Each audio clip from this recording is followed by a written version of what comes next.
तो last session में हमने देखा था कि कैसे आप रोज में डिस्ट्रीब्यूट करते हो अपने पिवट टेबल की कुछ कॉलम्स को, कुछ वैल्यूज को। सिमिलरली आज हम लोग कॉलम्स को देखेंगे। So let me pivot this.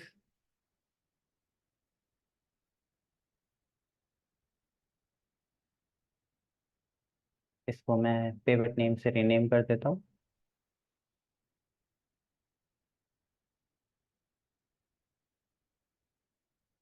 Okay, now यहाँ पर आप देख रहे हो कि मेरे पास कस्टमर आईडी है और प्रोडक्ट का टाइप। अगर मैं देखना चाहता हूँ कि हर कस्टमर ने कौन से प्रोडक्ट परचेज किए हैं, तो मैं यहाँ पर सिंपली कस्टमर आईडी और प्रोडक्ट टाइप इन दोनों पे टिक कर सकता हूँ। तो आप देखेंगे कि राइट नाउ ये मुझे कस्टमर आईडी और प्रोडक्ट टाइप शो कर रहा है। ऑल्दो क्योंकि कस्टमर आईडी और प्रोडक्ट टाइप दोनों ही रो में है, और बिकॉज कस्टमर आईडी पहले है तो कस्टमर आईडी पहले आ रही है, और उसके ही अंडर प्रोडक्ट टाइप आ रहा है लेकिन रो में आ रहा है। सिमिलरली मैं यहाँ पर टोटल अमाउंट को भी यूज कर सकता हूँ इन वैल्यूज। और अभी मुझे बता रहा है कि कस्टमर 1 ने 8,331 टोटल परचेज किया है और वो उसने फर्नीचर से किया है। कस्टमर 10 का टोटल परचेज है 71,000 का, और वो भी उसने फर्नीचर से किया है। कस्टमर 2 का 25,000 का, और वो भी उसने क्लोथिंग से किया है। ओके, लेकिन आप इन्हीं वैल्यूज को कॉलम में भी डिस्ट्रीब्यूट कर सकते हैं। जैसे कि सपोज मैं इसे कॉपी करता हूँ और राइट नाउ मैं इसे यहाँ पर पेस्ट कर देता हूँ। राइट नाउ मैं यहाँ पे टोटल अमाउंट हटा देता हूँ, प्रोडक्ट टाइप हटा देता हूँ, तो राइट नाउ आप देख रहे हो कि यहाँ पे कस्टमर्स है। अगर मैं प्रोडक्ट यूज करता हूँ जो कि रोज में होगा, तो ये कुछ इस तरह से शो होगा, राइट।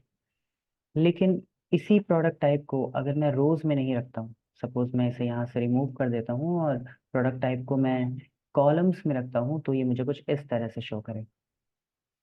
ये भी एक बेटर वे है शो करने का। एंड आफ्टर दैट आपको जो कैलकुलेशन करनी है आप वो कैलकुलेशन कर सकते हैं। जैसे टोटल अमाउंट पे क्लिक करके मैं इसे वैल्यूज में ड्रैग कर देता हूँ, तो अब आप देखोगे ये मुझे कुछ इस तरह से शो कर रहा है।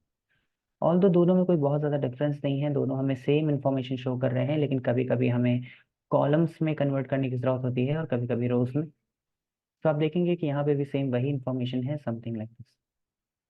ओके, सिमिलरली आप इसमें मल्टीपल रोज मल्टीपल कॉलम्स भी शो कर सकते हो। जैसे कि सपोज मैं इसको ही कॉपी करता हूँ और यहाँ पर पेस्ट करता हूँ, लेकिन अब मैं यहाँ पर ये जो सिटी है, सिटी को मैं यूज़ करता हूँ। तो अगर मैं सिटी यूज़ करूँगा तो ये बाय डिफ़ॉल्ट रोज में चला जाएगा। यानी कस्टमर 1 ने परचेज किया है कोलकाता से, लेकिन कस्टमर 10 ने चेन्नई और जयपुर दोनों से। लेकिन अगर इसी सिटी को मैं यहाँ से ड्रैग करता हूँ और सपोज कॉलम्स में स्टोर कर देता हूँ, तो आप देखेंगे कि क्लोथिंग सेक्शन में, क्योंकि प्रोडक्ट टाइप पहले है, तो क्लोथिंग सेक्शन में अहमदाबाद, बैंगलोर, दिल्ली, जयपुर, कोलकाता और पुणे का कस्टमर्स का डेटा आ रहा है।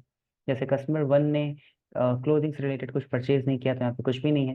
क्लोथिंग टोटल भी कुछ नहीं है। इलेक्ट्रॉनिक्स से रिलेटेड कुछ परचेज नहीं किया तो कुछ नहीं है, लेकिन फर्नीचर से रिलेटेड परचेज किया है, वो भी कोलकाता में किया है।